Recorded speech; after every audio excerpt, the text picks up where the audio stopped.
Welcome to the Rock Fight, where we speak our truth, slay sacred cows, and sometimes agree to disagree. This is an outdoor podcast that aims for the head. I'm Colin, and today it's a return fire episode as Ortovox shows up to the Rock Fight. But before we get to that, come back to the Rock Fight this Monday to hear us break down the latest headlines to come out of the outdoor industry. And hey, have you subscribed to News from the Front, the Rock Fight's weekly newsletter? If not, you are missing out on Battle Scars, which is my weekly column where I take a look back at what I learned from the Rock Fight Podcast Network.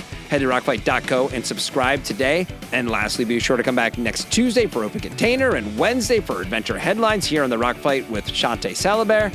Guys, just so much good stuff that we're giving you out there. Take a listen to all of it. Read it all today. Stick around.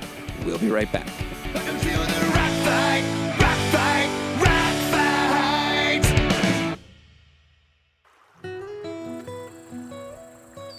Liz and Royal Robbins were known as American climbing royalty, part of the first group of Yosemite-based climbers that would scale routes yet unclimbed, who would promote the ethic of clean climbing, and who, with a core group of startup brands, would serve as the foundation of our modern outdoor industry.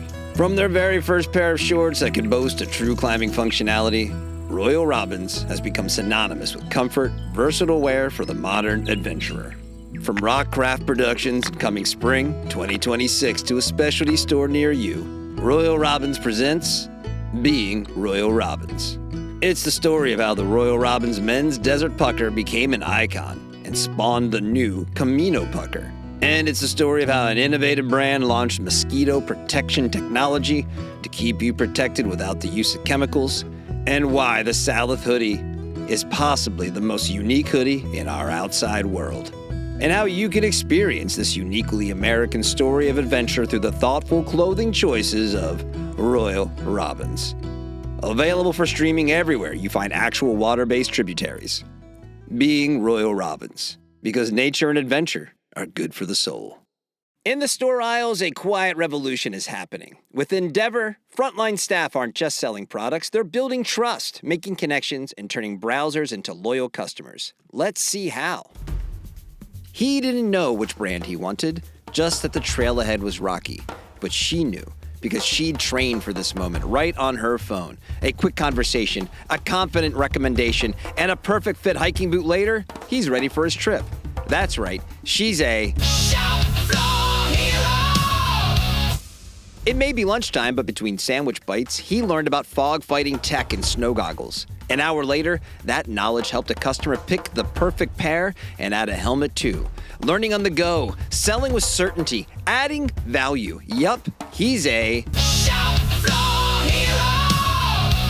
Endeavor is a mobile-first platform that equips retail staff with training, incentives, and tools to boost sales and brand engagement.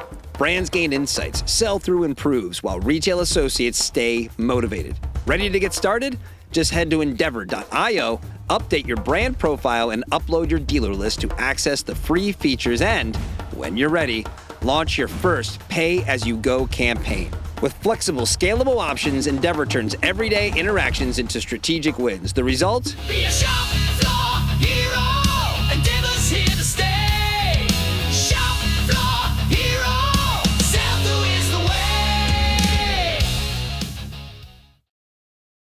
Okay, a few Mondays back on the show, outdoor industry insider Eoin Comerford and producer Dave and I were running through some industry headlines, as we often do on Monday, and we talked about a press release that had just come out announcing the arrival of Ortovox's new mountain bike line. And when I say we talked about it, let's be clear. We made fun of it. Mostly, we made fun of the cliches embedded in the press release. Press releases these days are often incredibly hyperbolic without telling you much of anything. Basically, the vast majority of press releases that come out of the outdoor industry sound like the Brondo ad from the movie Idiocracy. It kind of sounds like this.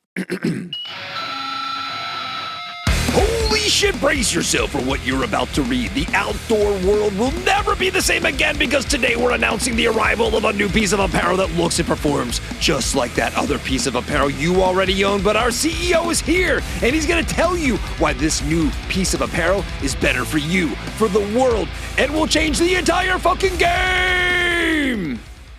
Like Adam Ruggiero told me recently, not everything is a game changer, guys. And like Owen, Dave, and I said in that episode, this isn't really Ortovox's fault or the PR agency that wrote the release's fault. There's a formula that's been set. The brands feed a certain number of facts and quotes to the agency, and the agency does what they can to take that information and make the announcement sound intriguing. But the other part of our conversation besides the press release was about the launch that the press release was talking about. Ortovox is releasing a new lineup of mountain bike apparel and gear called Sequence. Longtime listeners of the Rock Fight know exactly what's coming next out of my mouth, which is that category expansion is really hard. That a seemingly obvious adjacent market for a brand still takes a lot of work, a lot of time, and a lot of money to find traction in, if you ever do. So for Ortovox, a European brand who was still trying to find their footing here in the United States, it seemed like a long shot that this would stick. Now, after that episode aired, I heard from Tom Mason, Ortovox's U.S. brand manager, and he is here today to talk about what is happening at Ortovox and why the Rock Fight crew got this one wrong. So welcome back to the Rock Fight, where today we're accepting the return fire of Ortovox with Tom Mason.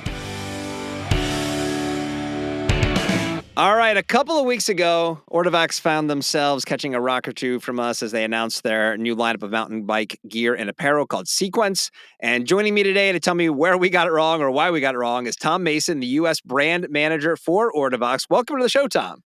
Yeah, thanks for having me. Glad to be here. You do go by Tom, though, right? Not Thomas? Yeah, yep, Tom. Yep. Okay, all right, right on. How's summer in Boulder going these days? Summer is warm in Boulder. So, but it's July, August. That's what we expect in Boulder in that time of year. It's okay. Well, okay, let's get into what we wanted to bring you on for. Yeah. So before we even get into the new mountain biking lineup, let's just sort of level set on Ortovox, right? So you guys have been around since 1980, and the brand sort of straddles the line, I'd say, and tell me if I'm wrong about this, between sort of a hard goods line and an apparel brand. You're most well known, I think, for your avalanche beacons, but also for creating wool apparel. But even though the brand is 45 years old, I don't think it's unfair to say that you're not, I want to say super well known. Like you're known, but it's not like just you're still kind of like maybe trending behind some other more well-known brands in the outdoor space, at least here in the United States. I'm not going to speak for internationally, but just starting with the brand, like what's your elevator pitch for the brand? Like who is Ortovox? Yeah, sure. I'm happy to make the introduction. So yeah, Ortovox, we are headquartered in Munich, Germany, the very south of Germany, the footsteps to the Bavarian Alps. As you said, we make avalanche rescue equipment, backpacks, apparel for mountaineering, and obviously now mountain bike. So, in short, I think Ortovox's longevity and our success is, we actively have the founding principle in mind, and that is, look for points of improvement in equipment and apparel and find innovative solutions. And that's what keeps us going. How hard is it because you manage the US side of the brand. Yes. We talked about we just saw in the last year, like Jack Wolfskin, head back to Germany. We saw, Mie announce, hey, we're coming to the States.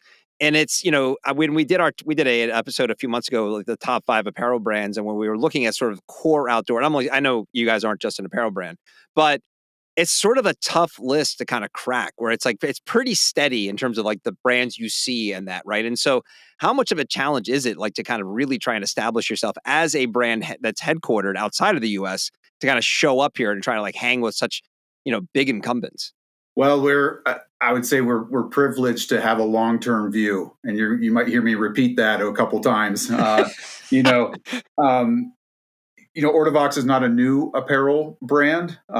So we've been making clothing since 1988, and we launched apparel in the U.S. just 10 years ago. So the 14-15 season was our first season bringing in apparel into the United States. And it's become, just like globally, it's become the majority of our business. And, to be clear, that's not because the hard goods side of our business shrunk. That's also growing. Most recently with our leading electronic airbag pack. But the acceleration of mountain wear in the States has really taken off, and its acceptance. And I think it's because people are looking for that next cool brand that's premium level, and they want to say, where'd you get that? Where'd you find that? Who is that? And we fill that niche. So what is happening to grow the brand in the U.S.? Like, what's the case? Let me ask you this: is is it the pretty standard, strategy of we want to get into the, the GOA style, the specialty retailers? That's who we're really looking to get into. Or are you thinking, you know what, screw that, let's go REI and Shields. Let's go big. Like where are you guys in terms of your strategy? In No, for terms of sure, distribution? specialty retail is our Yeah. path, and and product still wins the day. Number one, like we have to make exceptional products. That's what we do. But yeah, we need the specialty retailer to help us tell the story. And again, that long-term distribution strategy. We want to partner with shops that will help us build step by step. We're not looking for fast in and out.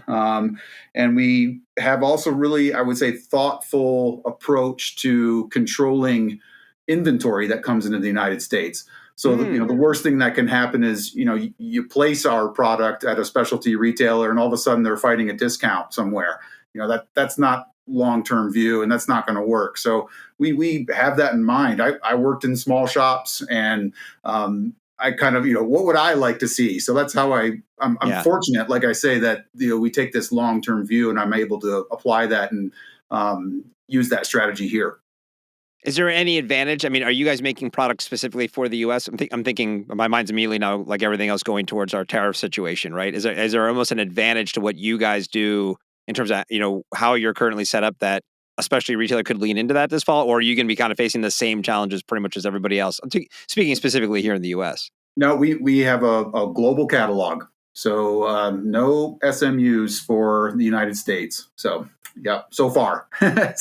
So bringing stuff here, you're going to be stuck with those same issues as everybody else, it sounds like. Yes. Yeah. I mean, thankfully for us, the situation is liquid, as everybody knows. But, that's right. Check in next week for the update on that. Yeah. But, over 50% of our products produced in Europe. That's a good thing. We hope.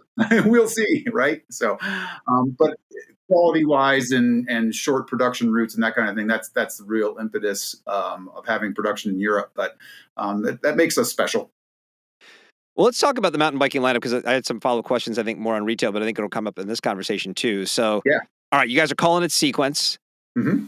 It's a comprehensive line, apparel, gear, that kind of stuff, right in line with what you're describing, how Ortovox approaches the more mountain side, I guess, or trail side of the brand. Two pretty recent comps, I think, that came to mind when I saw the press release. One was Rab's Cinder line, and then Outdoor Research's Freewheel line. Both came out a couple of years ago. Both brands were already making sort of mountain trail type products, and then entered the cycling market. They were then focused on the categories of trail and free riders and things like that, which is kind of what you guys are doing with Sequence as well. And then obviously there's this like cycling apparel, which is a pretty saturated market. But let's take us behind the scenes at Ortovox, because this is obviously what we were talking about in the show. Is it's like, I want to know about that inception point, right? Like what was the meeting that like led to the creation of Sequence? Sure. Yeah. And I'll back up a little bit. This is why I reached out in the first place. And we love that you did. For this topic. The press release thing, we understand that one, that could have been better. And we were laughing about, 45 years in avalanche rescue equipment. You threw a pebble at us regarding the press release, but I did feel like I had to reach out regarding. That one was just, you just happened to be the one. We could have looked at any press release that day and said, we weren't the first. We won't be the last. Yeah. But could have been better. Like I said. Had to reach out regarding the topic as it went into brands and their expansion into new category groups. And so here's where I might get a little stuck and long-winded. So bear with me. But I think some context here is important regarding Ortovox's entry into this category. And the context I want to give is over the last 15 years, Ortovox's global revenue, on average, every single year has grown 15% for 15 years. I mean, that's an incredible run of growth.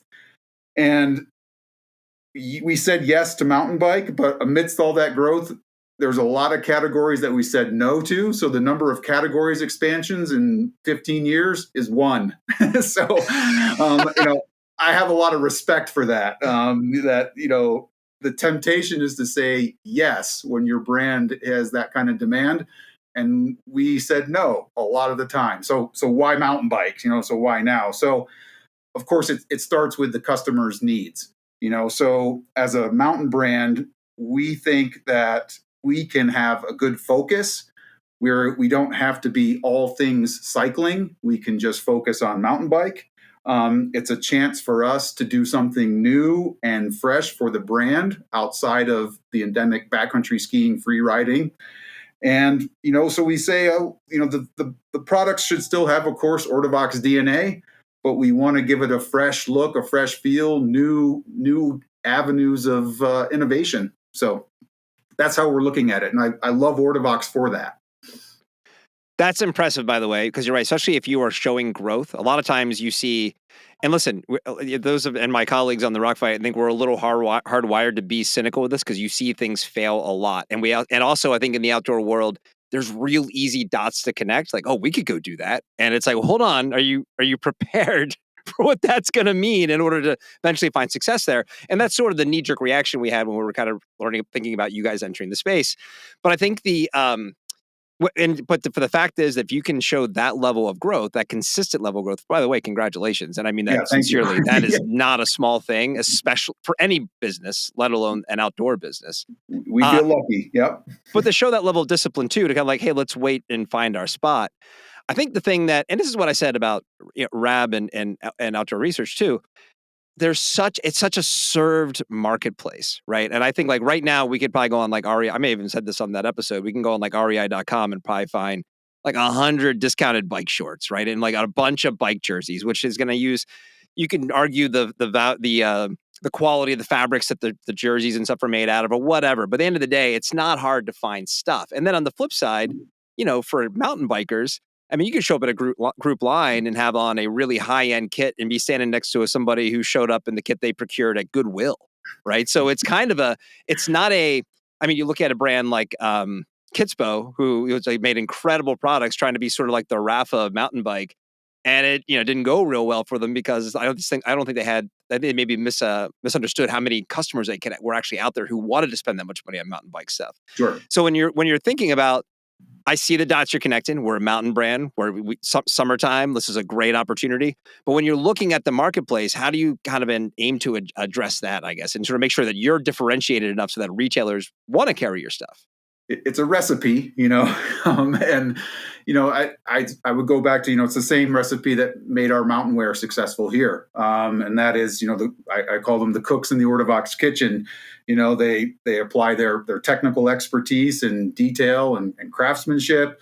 Again, deeply thoughtful material choices, and then they add in the style and the design that is uniquely Ortovox, and that's working. And then as a distribution strategy, same kind of thing I was just talking about. We are taking that long-term view, and we'll partner with people who can tell the story. We're not going to get it perfect, so we want to work with them to figure it out, what works, and that's the path to navigating the business. And on that note, I would add, because it again speaks to the approach. I looked at global inventory of the Sequence bike line, and we're sold out of certain colors and styles of products in the pre-season order phase. So it still speaks to the demand of the Ortovox brand. It speaks to strong retail partnerships. They have faith, that we're going to deliver this product, and they've ordered it. And it speaks to the mindset of, premium products aren't mass produced. This is premium level stuff. We're not going to flood the market. We can't do that. We're looking. Phase one is winning so far, so we're happy with that. Phase two of sell through, that's the next one. Well, yeah, there's always the two parts, right? Sell in, great. How did sell through go? And then there's your chance to do it again next year. Off to the right start, though, I would say, because again, when you see zeros with availability, it's fantastic. That's amazing, and I think that's something that probably we even miss talking about when we hit on these topics a lot on the show. Is that a lot of times the problems, especially with the quote unquote stuff problem that the outdoor marketplace we say has, is minimums, right? It's brands who have to buy a lot of stuff in order to make what they want, and then maybe don't have a place to take that stuff, or someone didn't want that stuff. So if it's a more top of the pyramid, if you can keep your minimums low, and also to your point, you have a growing brand, that's a great place. That's a position of strength to be coming from. One thing I was going to ask you though is like, what's on the distribution strategy side? Are you looking Yeah. at, is it outdoor? Are you going to be trying to go for bike as well? Because cycling is its own can of worms, right? As a retail Yes, strategy. outdoor. So we have, of course, accounts that do bike in the summer that are already Ortovox customers. And so that's our first avenue. Again, we know entering the cycling world is tricky, especially right now. So we have to be realistic. And again, find the right partners that'll help us tell the right stories about what we're making. So that's the strategy. What's when you're looking at the product, and I remember I had talked to Tim Fish and Rab when Cinder came out, and I talked to a few folks at Outdoor Research about their line as well. Mhm. Aside from a couple of pieces, it kind of feels like I tend to mountain bike and just kind of whatever I have. Like it's a pair of bike shorts with a chamois in it, and then if I want to wear some shells over it, maybe they're bike specific, maybe they're not, right? Maybe Sure. it's just so when you're looking at like how you merchandise the line, is it important that it is like bike specific when you're going to an outdoor store? Or, I mean, is it an opportunity to kind of sell Ortovox, or do you really want to differentiate and say, hey, listen, we're your new cycling solution here? And one reason I asked this is I was at an event recently and I was looking through Nerona's cycling line, and it just looked like good stuff. It did, yeah. It looked like they maybe had merchandised this category to be like, here's our cycling offering, but it didn't really need to be maybe labeled as cycling either. You know what I mean? Like there seems to be Sure. plenty of crossover with that product. Is there, do you kind of see sequence in the same way? Or are you like, no, this is bike stuff? This is made to perform for biking. Yes, for sure. And that's the approach. Is it's performance product. Of course, there's an injection of style that crosses over. Can I wear this after my ride to go out to the bar and whatnot? Of course, that's just the modern look of things. So yeah, that should be like everybody believes that's going to happen now, right? Yeah. But that's the way that we performance first. That is for sure what we're looking at with our line, and it's a small collection. I mean, it's a couple jerseys, a couple shorts and pants, windproof stuff, waterproof stuff, socks and gloves. That's it. So we keep it tight on purpose because we want to. Again, this is a new thing for us, but so far so good. So. You've been trying it out yet? Well, I'm not a sample size, so yeah. So I have friends that are more ready, willing, and able. So I've got some stuff out to get their feedback. I worked at a footwear brand back in the day, and it was just anyone who was a men's size 9 used to drive me crazy. I'm like, you suck, dude. Yeah, That sucks. I want you. I have to wait 6 more months to try those out. Yeah, closet full of samples. Yeah, right. Where are you finding success? Is there any regions that you're finding selling going a little easier? Or is there more spot where Ortovox is a little bit more accepted in terms of, are you guys a Rockies brand because you're there, or is this sort of all over the country? Yeah, Rockies West, of course, and that's due to as you mentioned, the penetration of avalanche rescue equipment from the 80s when it was started distributing in the States. So, and that's good. I was laughing about, we get to celebrate 3 10-year anniversaries with our mountain wear because we launched in 14-15, 15-16, we did that was direct shipments to 3 retailers. 15-16, we did a Rockies launch. So we get to celebrate 10 years this year too. And then 16-17, we did a national launch. So we get to celebrate 10 years next year. So we get 3 in a row. That's awesome. Yeah. All right. So, but the line though, not like we said, just something that the CEO wanted, to like, No, he's like, I want my own cycling line. This is German style. This is very, very mindful, very well thought through, very planned. Yeah.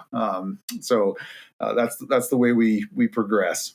Well, it's nice to hear a technical story. Like I said, I think it'll be. I'm interested in watching the cycling space specifically for all the reasons I said. There's so much stuff, but then as outdoor brands tend to find their footing. Are there the kind of the pockets that just it makes sense? You guys, again, you mentioned the Avalanche Beacon is really what sort of people most associate with your brand. I would assume, right?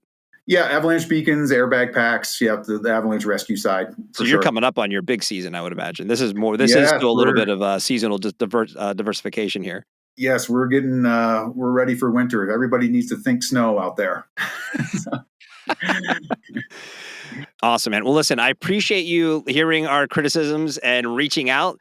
I want to encourage any other brand out there to do the same, just because we've got, a bunch of people on a podcast who are, spitting opinions out there. We all have them. We all have our knee-jerk opinions. And this is exactly what we're here to do. And I'm glad that, Tom, I'm glad you're able to make a few minutes to come on the show This and was so talk about fun. it. Yeah, thanks for having me. Appreciate the time. No problem, man. All right, buddy. We'll check in with you next spring and see how we're doing. All right. Sounds great. Awesome. Thank you so much. All right. Thanks, Tom. All right, that's the show for today. Thanks to my guest, Tom Mason, and good luck to Ortovox with their Sequence mountain bike line. The Rock Fight is a production of Rock Fight LLC. I'm Colin True. Thank you for listening, and here to take us out, it's Krista Makes. He's going to sing the Rock Fight song. We'll see you next time, Rock Fighters. Rock fight.